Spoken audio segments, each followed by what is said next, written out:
शिवपुर नामक गांव में गंगाराम नाम का एक मेहनती किसान अपनी पत्नी सावित्री, दो बच्चों अजय और गुड़िया और अपने वृद्ध माता पिता के साथ एक छोटे से कच्चे मकान में रहता था। गंगाराम ईमानदार और परिश्रमी था, लेकिन उसका जीवन कठिनाइयों से भरा हुआ था। उसकी कुल संपत्ति मात्र एक छोटा सा खेत और कुछ पशु थे। वह हमेशा अपने परिवार के सुख और गांव की भलाई के लिए सोचता रहता था। गंगाराम का खेत पूरी तरह बारिश पर निर्भर था। इस साल बारिश कम हुई, जिससे उसकी फसल सूखने लगी। गांव के अन्य किसानों की भी यही हालत थी। सावित्री चिंतित होकर बोली, अब हम क्या करेंगे? अनाज की कमी हो जाएगी और हमारे पास पैसे भी नहीं हैं। गंगाराम ने उसे सांत्वना दी। हम कुछ न कुछ रास्ता जरूर निकालेंगे। मेहनत करने वाले कभी हार नहीं मानते। गंगाराम ने गांव के जमींदार से उधार लेने की कोशिश की, लेकिन जमींदार ने उसकी जमीन गिरवी रखने की शर्त रखी। गंगाराम अपनी जमीन नहीं खोना चाहता था, इसलिए उसने दूसरे विकल्प तलाशने का निश्चय किया।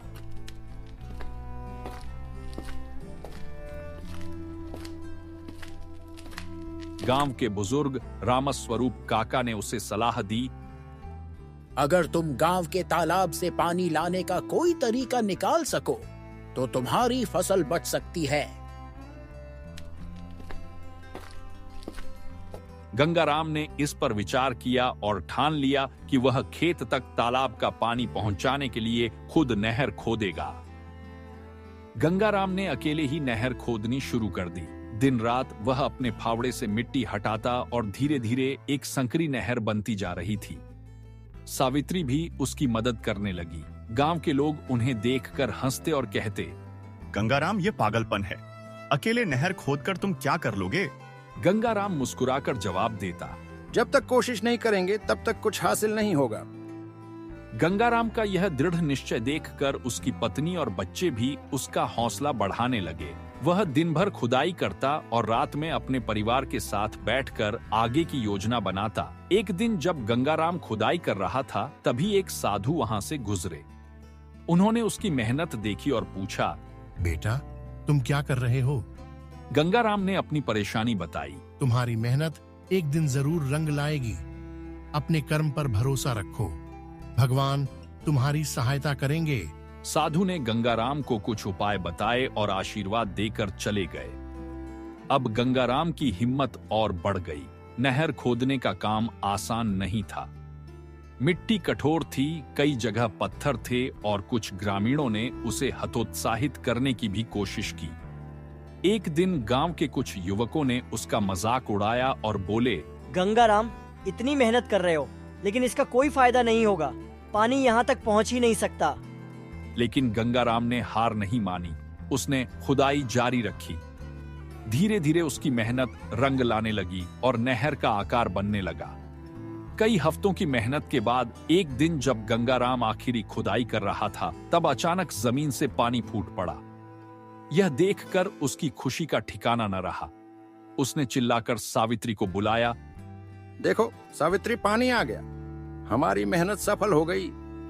गांव के लोग जो पहले उसका मजाक उड़ाते थे, अब दंग रह गए। वे दौड़कर आए और देखा कि नहर में पानी बह रहा था। अब गांव वालों को भी गंगाराम की मेहनत का महत्व समझ में आने लगा। वे सब मिलकर उसकी मदद करने लगे और कुछ ही हफ्तों में नहर पूरी हो गई। अब पूरे गांव को पानी मिलने लगा। गांव का जमींदार, जिसने पहले गंगाराम की मदद नहीं की थी, अब खुद उससे माफी मांगने आया। गंगाराम, मुझे माफ कर दो। तुमने जो किया वह हम सबके लिए एक मिसाल है। कोई बात नहीं जमींदार जी, हमें मिलजुल कर काम करना चाहिए ताकि कोई भी किसान परेशान ना हो। गंगाराम का खेत लहलहा उठा। उसकी फसलें हरी भरी हो गईं।